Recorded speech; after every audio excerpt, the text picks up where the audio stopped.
And we are live. Welcome to the NBA Strategy Show. It is Thursday, December 1st. I am Josh Engleman. I am joined by Adam Scherer. We are brought to you by PrizePicks, and we've got a one-game slate today. Fantastic. Thank you, NBA. I hope that when we get into January and the NFL isn't running Thursdays any longer, or whenever that actually happens, that the NBA goes back to like a normal schedule, because a one-gamer of the Dallas Mavericks and the Detroit Pistons leaves a little something to be desired. But this is the DFS industry, and we need to get our fix. So we are going to talk about this game now. Adam will be back for Live Before Lock later tonight, and nothing's really going to change. We're just going to talk about basketball. So before we get started, hit the like button, subscribe to the channel, hit the notification bell so you know when everything goes live. Follow Adam and I both on Twitter. Our handles are both below our names on the screen. Adam, how did your monstrous Wednesday slate go? Really poorly. Played pretty contrarian, and pretty much every chalk play smashed. So just wasn't going to be a good night for me. I thought that I played a little bit too contrarian, just kind of looking through some lineups. There's some where it's like, okay, I didn't need that many contrarian pieces. But at the same time, like I did get to some low-owned guys that did really well. So it's not like I was playing total garbage, but it's just really tough to get there when like all of the most popular plays do well. So there's something really special about you saying all of the chalk plays smashed, and then Jesse is the one that wins the DraftKings slate for the second time in 3 days. Yeah, that didn't go unnoticed by me, as I'm like just looking at how every popular player does well and Jesse's winning a tournament after making fun of me for playing too chalky. I mean, it's exceptional. Of all the people that can win on a day where chalk smashes, it's the guy that is the fastest person to DFS Twitter to let everybody know how bad chalk was. Right. And to be fair, I mean, he played a solid, it's not like he had an ultra chalky lineup, but if I won with the lineup he played, he would be talking shit without a doubt. God, yeah. Like he played two 50% owned guys on a 13-game slate. Yeah. I looked at it, I laughed hysterically. And as I was scrolling back through my tweets, like catching up on the night, obviously in the build up to that, at some point in time, probably around like 9:30, 10 o'clock, he had a tweet that was just like, nobody runs worse or something along those lines. And I was just like, oh, yeah, that one. That one. The Phoenix game is randomly blowing out because Devin Booker is shooting 80%. Like, sorry, your guy scored 70 points in 3 quarters, and so you don't get a fourth quarter. I mean, it's just all him and Ayton. An absolute dominant affair between the two of them. Depending on if you want to look at scoring or, rebounding plus, etc. And no, I'm not cold for the 100th time. Beanies are comfortable. Yeah, but it's very true. It's always nice to be like bundled up in your own house. Yeah, like I intentionally keep my apartment. Too. What'd you say? It's cold today for me. Oh yeah, I mean, it's like freezing today. Yeah, like I was just outside, so it actually served a purpose, and then I just didn't take it off because it was comfortable. And I keep my apartment like coolish because I prefer that over being hot. But no. Yeah, I woke up and had to take something out to the garbage can, and it was like 40 degrees. So yeah, well, it had been like 55, 60 over the past couple of days. So for me, it's always so like I walk outside and I'm like, oh, it's kind of chilly, but it's not that bad. But then when I'm going to get coffee, you walk out and you walk up to the end of the block. And then my building is no longer blocking the wind coming off the water, and you just get blasted until you get to the next set of buildings. That's the worst feeling in the world. Absolutely worst. I hate being like chilled to the core by wind. I just hate it because it makes your eyes water, it makes your ears hurt. Yeah, it's just no part of it is fun. Yeah, it's not the cold part. It's just like I can't see, I can't breathe. My problem is that I don't ever dress appropriately for the elements. Like, I am blaming myself here. I underdress even when I know the scenario requires better, warmer clothing. Yeah, I mean, I have a coat, but it's not a good winter coat. It's more of just a coat that I can wear if I need a coat. But typically I'm wearing a hoodie and something no matter how cold it is. And I never really learned how to be better at that. I just laziness, I guess. I also just I don't like winter coats. Same. I mean, I don't really own one at this point in time. That's mine's more of it's not a dress coat, but it's more of you would go out to dinner in it. It's not to keep you warm. Yeah, it's warm, but it's not that's not its main function. Yeah, Katie bought me a pea coat. I don't know, probably 2 or 3 years into us dating, and I think I've worn it twice. Yeah, so I think that's what I have. Yeah, and it's just I don't. What am I going to do? I need a very specific. We need to be probably somewhere that isn't here. Going out to a nice dinner or something like that for that coat to get brought out, because they're never a scenario where a sweater down here during the coldest part of winter is probably just going to be enough for me. Yeah. All right. We got through the 6.5 minutes. Exactly. Just screwing around. You get wherever you're going, and then you just have this giant coat. Yeah, that was always my thing. It was oh, you're not wearing something more warm. It's well, I mean, do we have to hang out outside when we get there? Right. That's always I'm going to be cold in the car for a minute until it heats up. I'm going to be cold walking to the car into the restaurant or whatever. And other than that, I'm going to be inside. Did Larry Nance play yesterday? Yes.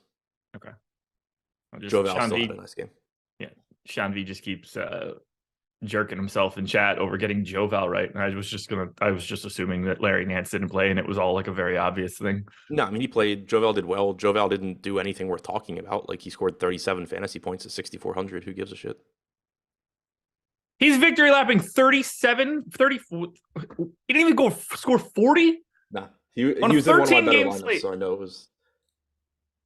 On a 13-game slate. We're acting like that matters. 37.75. So to put that into context, he lost to DeAndre Ayton by 20. Sean V nails the Joe Val call. What was our projection? What was that, a 60th percentile outcome for Joe Val yesterday? I don't know what our projection was.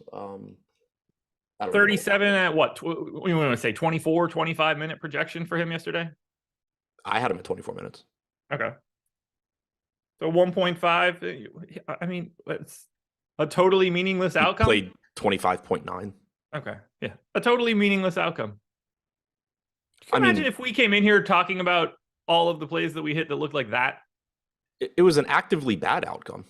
Yeah. Yeah, you weren't going to win if you had it, probably. I mean, he lost to Mitchell Robinson for $2,000 less. He got crushed by DeAndre Ayton for $1,400 more. He scored the same as Jared Vanderbilt for like 1,000 less. Amazing. Amazing. By the way, I think Steve won 100K on FanDuel yesterday too. So yeah, pretty much everybody won yesterday except for us. Yeah. What do you mean by us? Do you mean you and me? Yeah. I mean, I broke even. Oh yeah. So yeah, I didn't play the slate, so I woke up happy. Yeah. Steve won. Jesse won. I know Brett Killaby, I think, won the Millie on DraftKings. Yeah, I did see that. But yeah, shouts to Steve. DeColts, if you're curious, folks. Good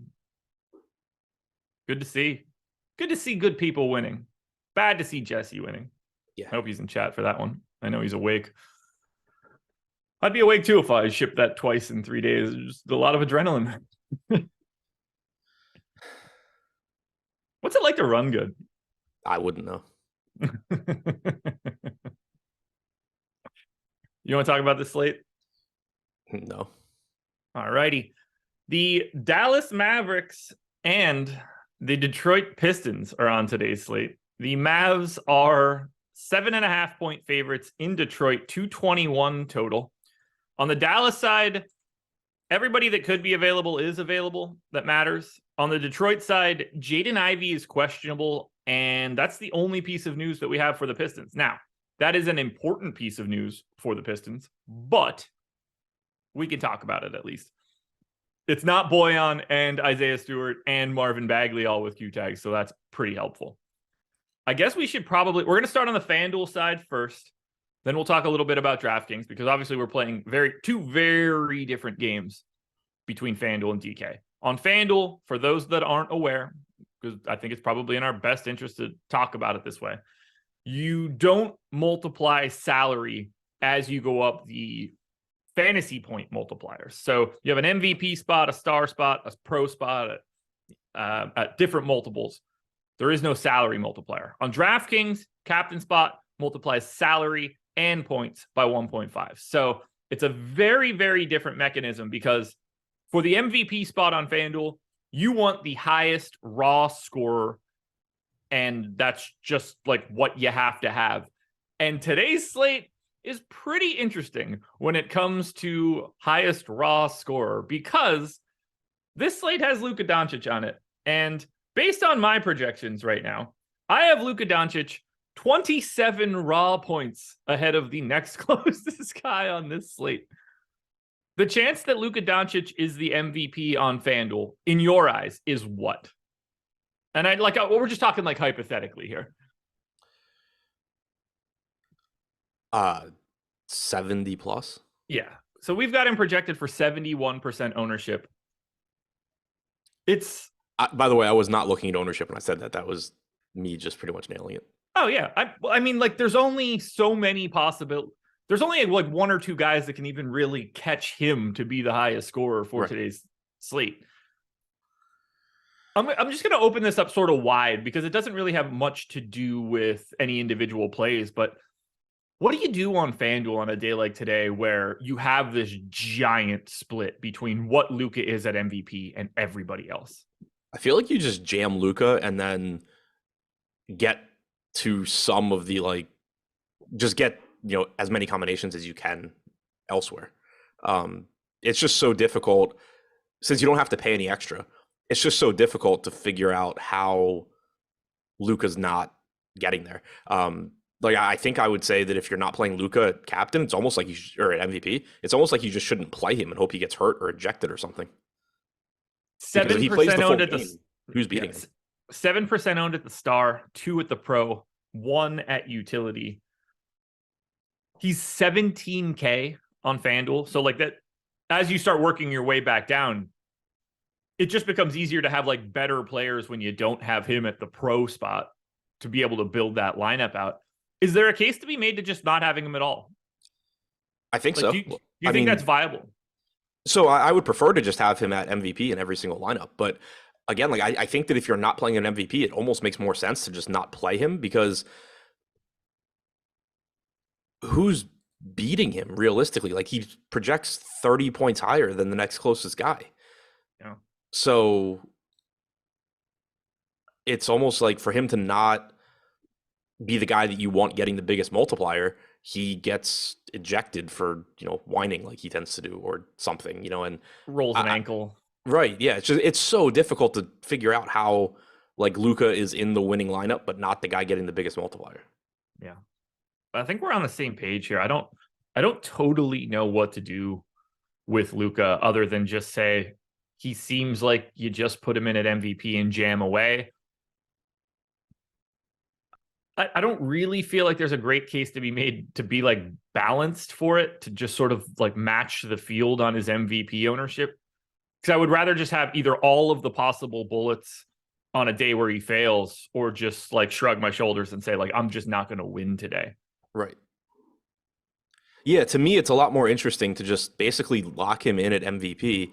Yeah. And then, when you look at the star pro utility spots, you get,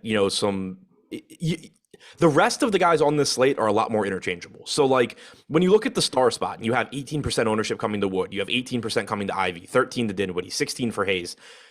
Tim Hardaway or Marvin Bagley, just as the first two names that I sort of looked at that were lower owned, are going to beat Christian Wood and Jaden Ivey a lot more often than Christian Wood and Jaden Ivey are going to beat Luka Doncic. Yeah, and I'm with you on that one. As I'm looking at the stuff that I've run and looking at the ownership projections that we have for people at the star, I like that shout for Tim Hardaway. Isaiah Stewart at 6.5, like trying to get the outlier guy at one or both of the two multiplier spots, the star and the pro.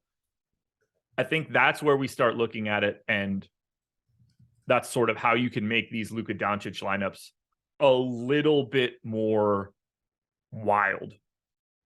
And then there's just like the possibilities that, this game doesn't go all that great and you get like 26 minutes out of a bench Saddiq Bey and he becomes the, second or third highest scorer on a slate like today. I mean, I'll probably have too much Saddiq Bey because I generally do, but we could talk about him in a little bit. Let's talk about the trickle-down effect for Jaden Ivey, because he is the second most owned MVP play at 14K. Do you see Jaden Ivey, if he is in, as the second most likely high scorer on today's slate? I think it's really close between him, Christian Wood, Dinwiddie, Bogdanovich. I don't really have a strong preference there. I mean, we have Christian Wood projected for the second most points, followed by Dinwiddie and then Ivey. So kind of surprising that he's getting the second most. Yeah, it's kind of like, it makes me more interested in Christian Wood. It definitely doesn't make me interested in Jaden Ivey at MVP. Like, yeah, I think 12% I still just proper. want Luka in all of them, but yeah, Leo is a much better version of you. I mean, that is technically true. Yeah. Very, very true. Very true. Probably everything. I can't think of a single thing that I would expect to be better than him at. I mean, I bet you're better at math. I'm not that good at math, though. Yeah, but like, he really has no need for it. Yeah, that's true. That is a guy that is probably not adding a lot. Yeah. But like, I don't know his background. Like, I guarantee Matt Damon's better than me at math.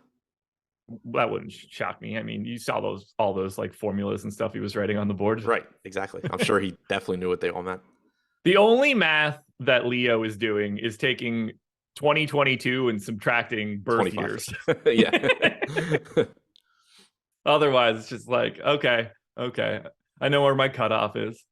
1996 or whatever it is for him. He probably is good. So like, I'm not very good at addition and subtraction, but I can do like division quickly from playing poker for so many years. He's probably extremely good at addition and subtraction just from doing the same, girl age calculation.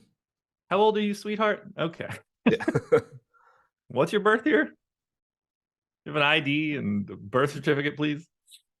I don't want to get into anything squirrely.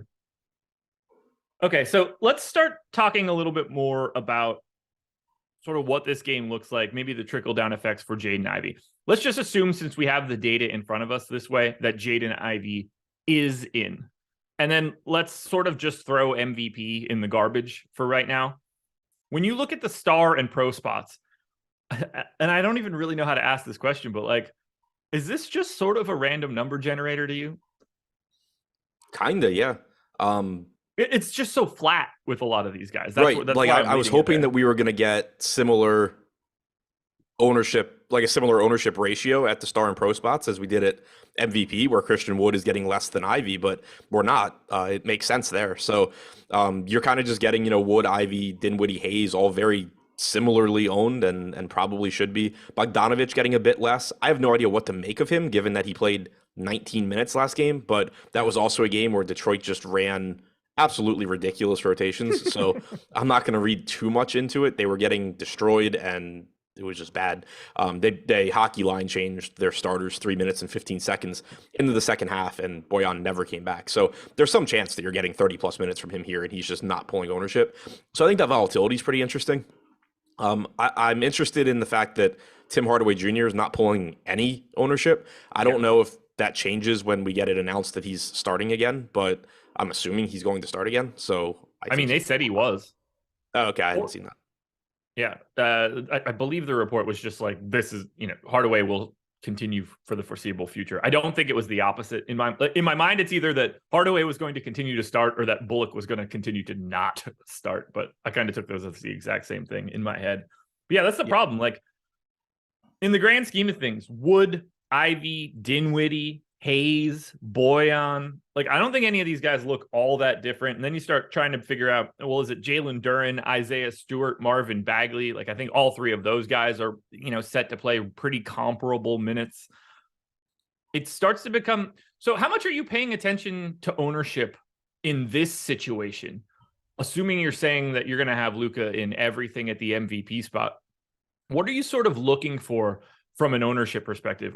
Are you just looking at star and pro, trying to find the leverage there, fitting in whatever works after that? How different are you trying to get to try to have a relatively unique Luka lineup? Because obviously, by having Luka at the MVP spot, you are greatly increasing your chance of having dupes.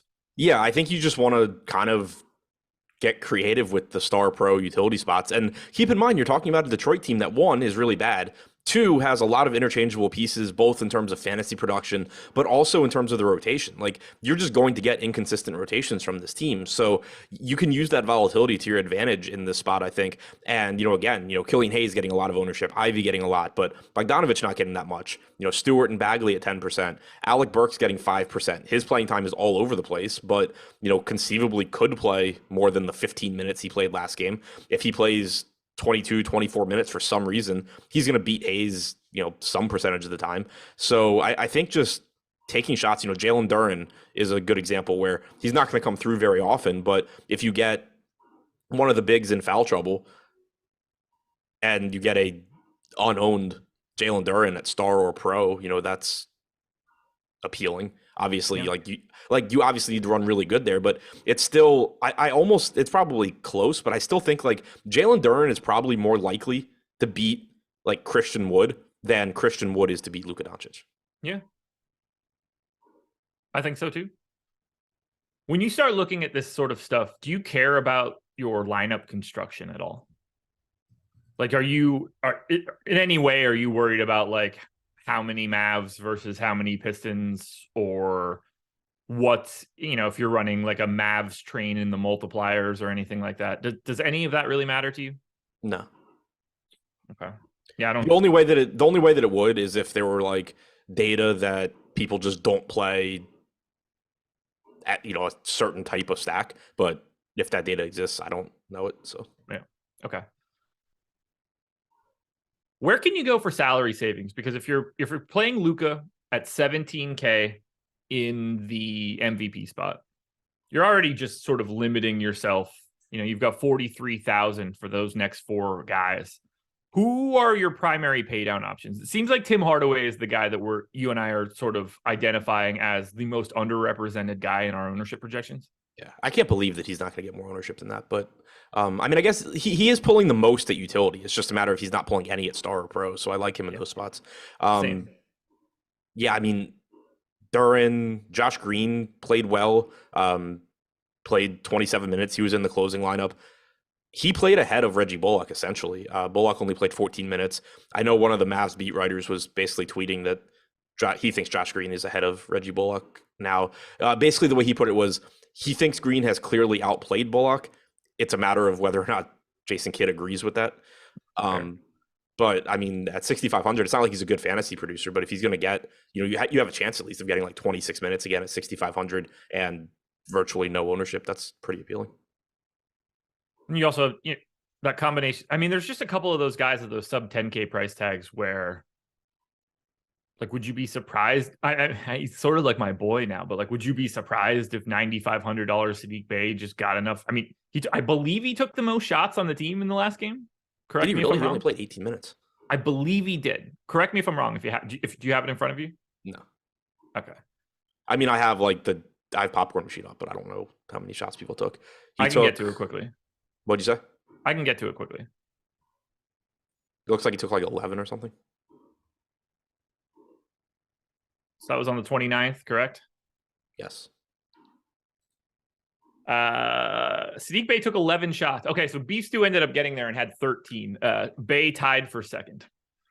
So, like, he went 0 for 5 from 3 as well. Just brutal. I think did Stewart come back in relatively late? Yeah, Stewart got there late in the game. Okay. He started the fourth quarter and just went nuts. He played 9 minutes and 10 seconds in the fourth.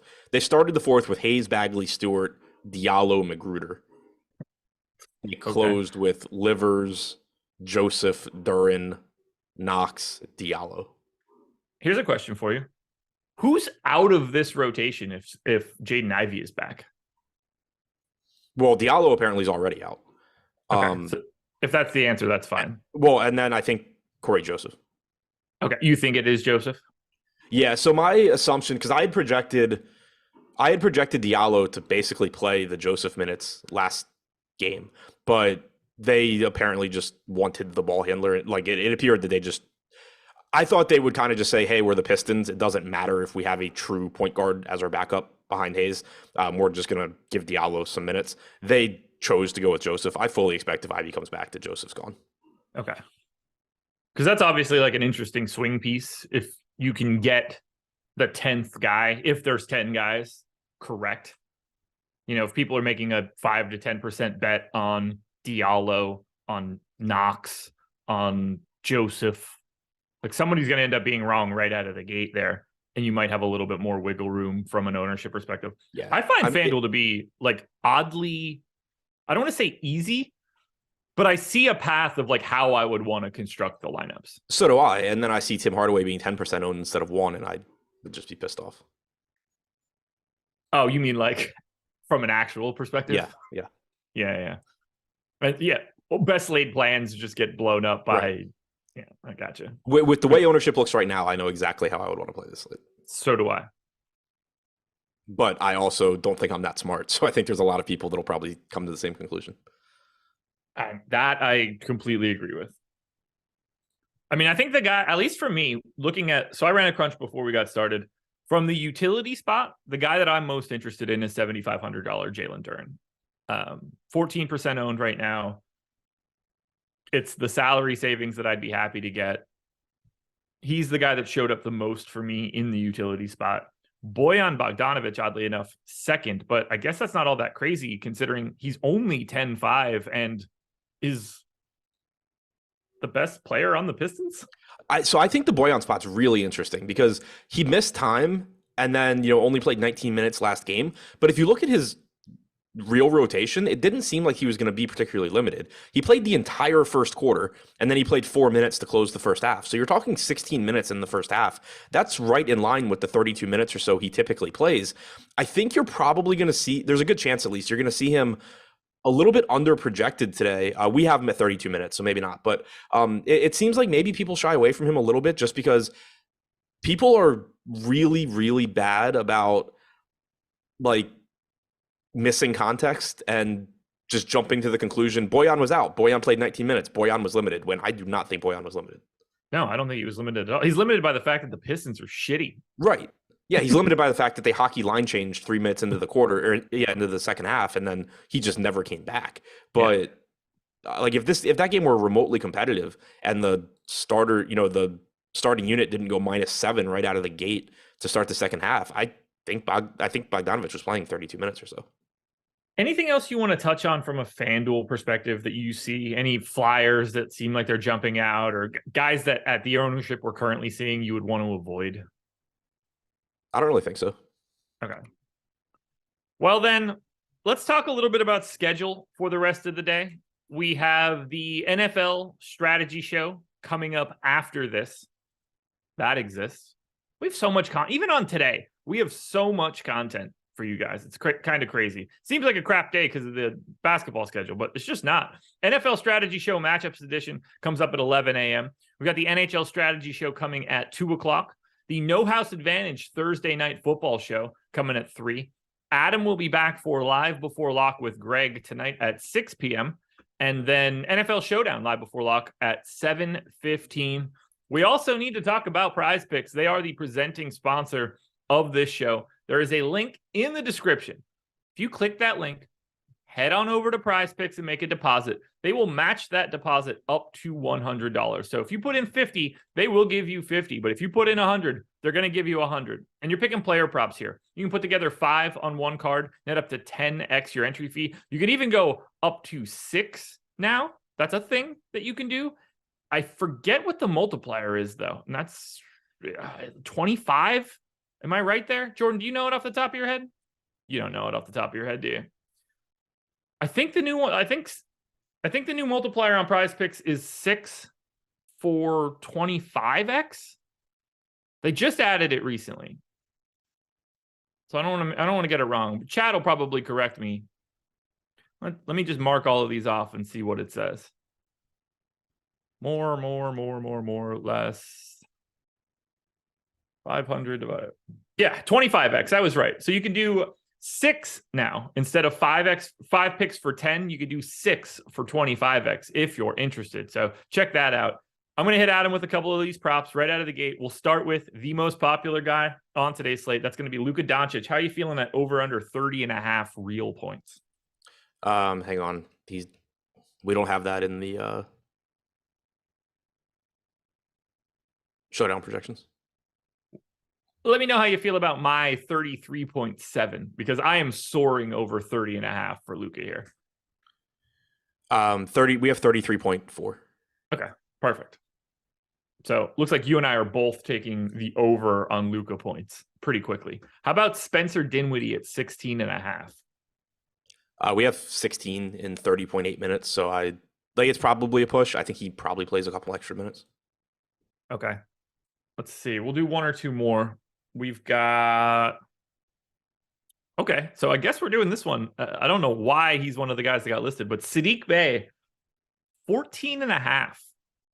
I'll take the under.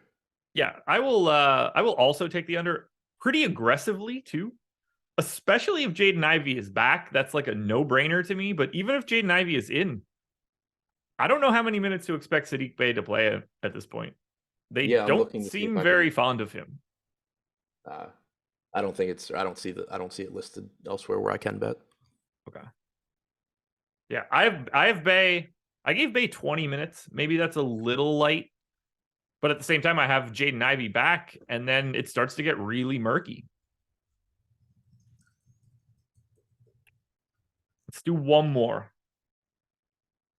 Let's not do a points prop, though. We'll go to rebounds since there's some bigs here. What about 6 rebounds for Marvin Bagley? I got a Slate over there. Yeah, we have 6.7. Yeah. Then the minutes between Bagley, Isaiah Stewart, Jalen Duren, very interesting dynamic there to see, what's going to close, what sort of shape, like in a competitive game, who's actually going to be out there for the Pistons. Let's sort of have that discussion before we flip it over to DraftKings. In a competitive matchup with Jaden Ivey in, who is your expectation for a closing lineup for the Detroit Pistons? With Ivy in? Yes.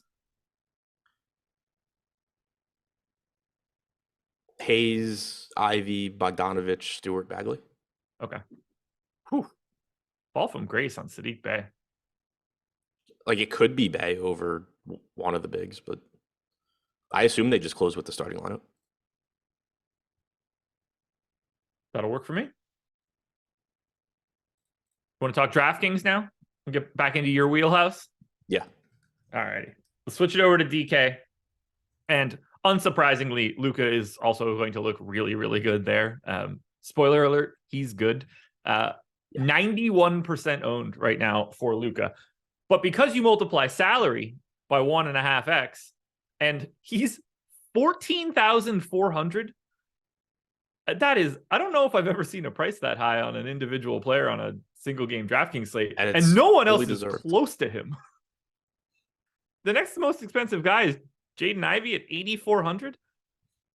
But because of multiplying that salary, Luka isn't just I got to play him at captain and there's no other way to do it. Now, do I think that you need to play Luka like sort of no matter what? Yes.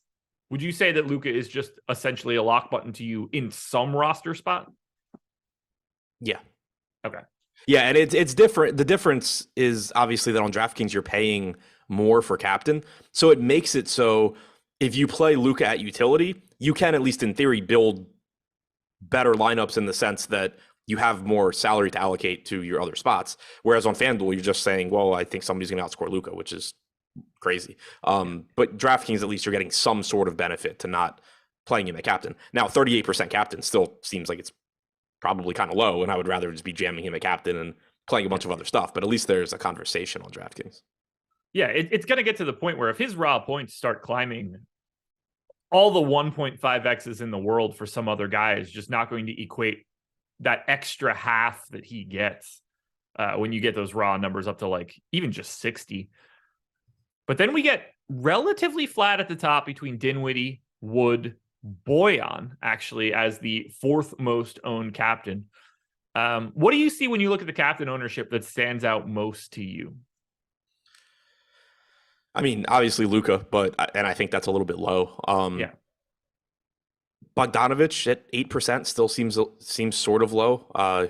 Again, if you think he's going to play 32 minutes and be the second highest usage guy or the highest usage guy, depending on Ivy's status, I think that's interesting.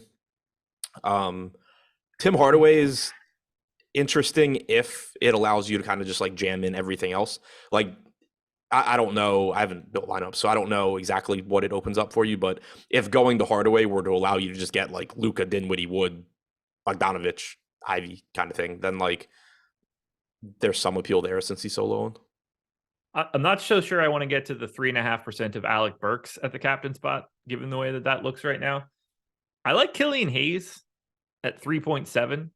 Not that it's like exciting or anything like that, but he showed up in about 8.5% of the crunch that I ran before. So it feels like he's a little underrepresented. I would have a hard time getting to those Burks captain lineups. There's just a couple other guys that I think you could pay down for. Like I think I would be more likely to take a shot at Jalen Duren captain lineups at 4,200 than Alec Burks at 5,800. Yeah, and Hayes obviously looks better if Ivy's out as well. Yeah. Oh yeah, and that ownership would then be, I would imagine, climbing. Any ownership that you see at the captain spot that you don't like? No, I mean, it's a situation where like some of these 3 and 4% owned guys, like I don't really want them at captain, but also if they're going to be 3 or 4%, who really cares? Yeah. Yeah. Like I think Christian Wood is about right. I think Spencer Dinwiddie is about right. I think Boyan is about right. Yeah. I mean, I guess Christian Wood's the one that I would point to and say like probably shouldn't be that much more popular than like Dinwiddie and Bogdanovich and Ivy, just given that he's likely to play 26 minutes and those guys could all play quite a bit more. But yeah, at the same time, like he's a really good point per minute guy. He's going up against the Pistons. He's probably going to have a big game. I don't really see anything else at captain that's worth pointing out. To me, there aren't any punt plays, like true bottom of the barrel guys. Could you see any justification for like a $2,200 Dwight Powell? That's a really tough one, just given how little he's been playing. I mean, he Yeah. did get 18 minutes last game, I guess, but I don't really have much confidence in that happening again. But you also, I guess, don't need that much confidence. The thing is, like, he's still getting 22% ownership. I just don't know how many fantasy points he would need to be relevant at captain. Yeah, I mean, so that Luka. would the thing. I don't think there's enough expensive players in this game to want to go that route. Right. Because that's sort of where I was going with that. Right, because you can probably, again, I haven't built lineups, but I'm pretty sure whatever lineups you're getting with Dwight Powell at captain, you can get pretty much the same thing by going to somebody that is better than Dwight Powell. Yeah. I didn't get any on the 500 lineup crunch that I ran.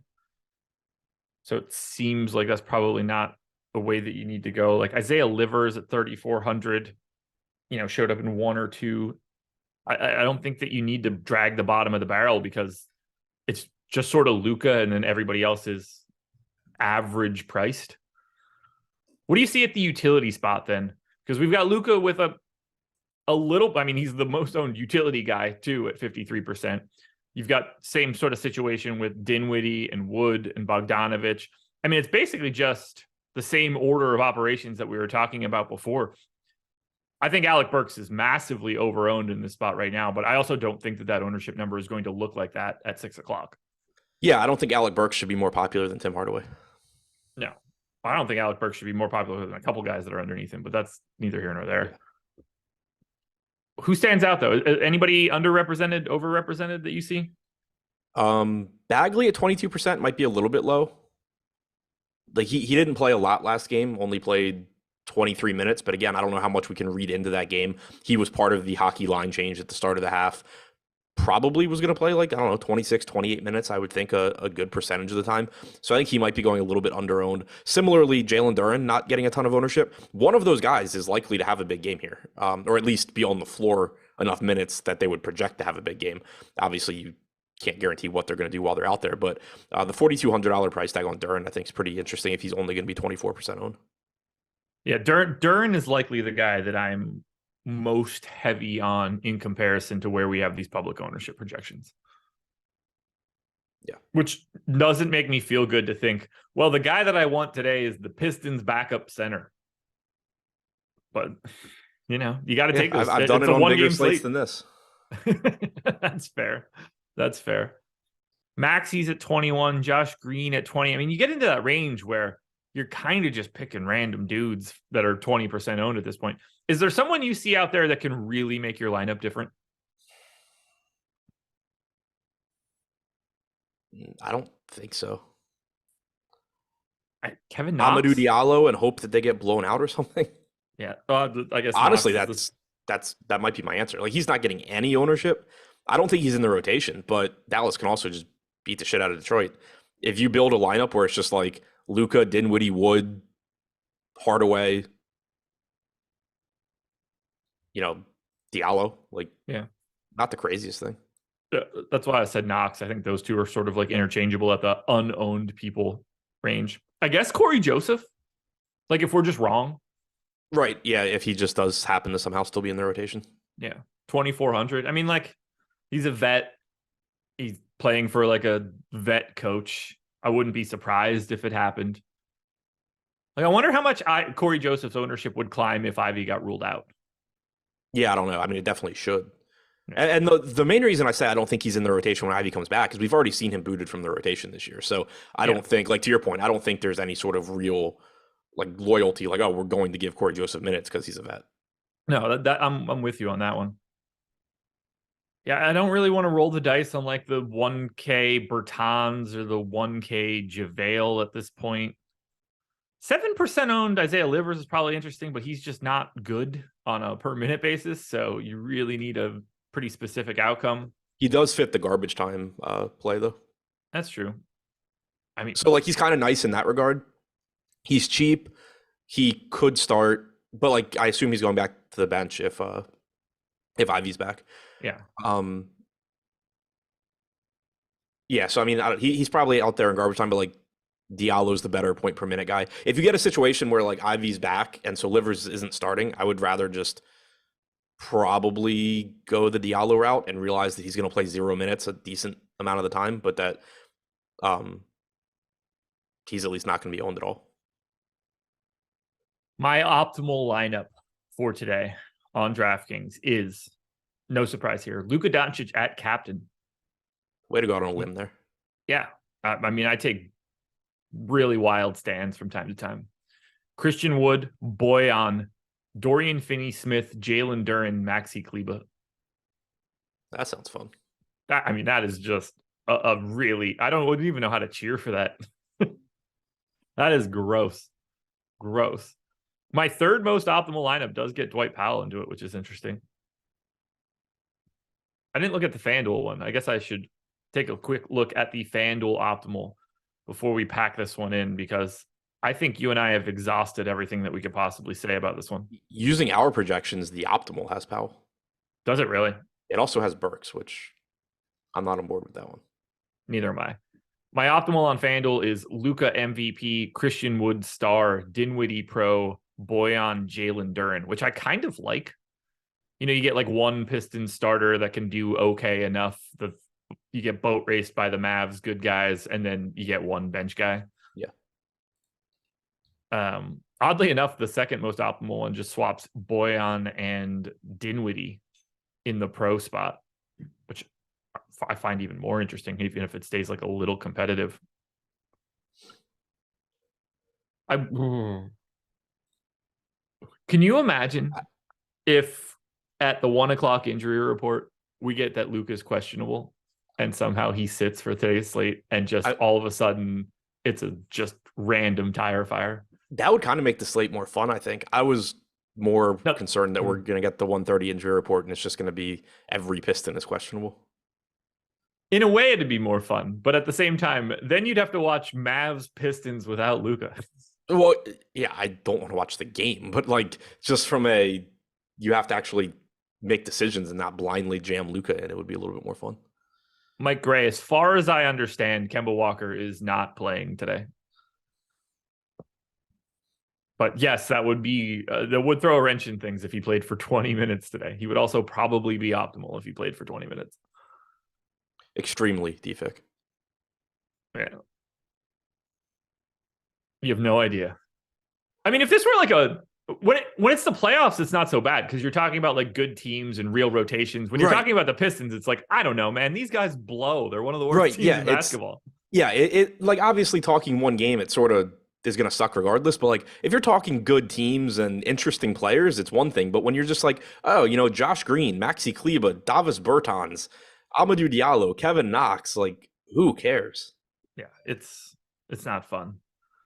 45 minutes, man. I think we did pretty well. Yeah, agreed. Guys, hit that like button for the 190 of you that are here. It's nice to have you here. Is there anything else you want to add? Any like DraftKings Showdown strategy thoughts that you try to employ? Any like groups or I don't know the structure? last time I played DraftKings Showdown, so fair. No, I will be figuring it out. The NBA playoffs. Yeah, probably. Okay. So you'll be back. I don't think I did well, so. You'll be back for NBA Live Before Lock later today. Are you doing a tournament plays video today? No. Okay. Obviously, injury report video, it could go out as a tweet. Yeah, also not. Jaden Ivey's questionable. Jaden Ivey's questionable. If he doesn't play, I still don't know because it's the Pistons. Yeah. Guys, thank you for joining us here. NFL Strategy Show Matchups Edition is coming up next. That will be at 11 a.m. Plenty of content to get you through the rest of the day, but the NBA has made our lives a little bit easier. So enjoy the freedom of not having to pay attention to things all day. Good luck tonight. We're back again tomorrow doing it all like normal. So peace.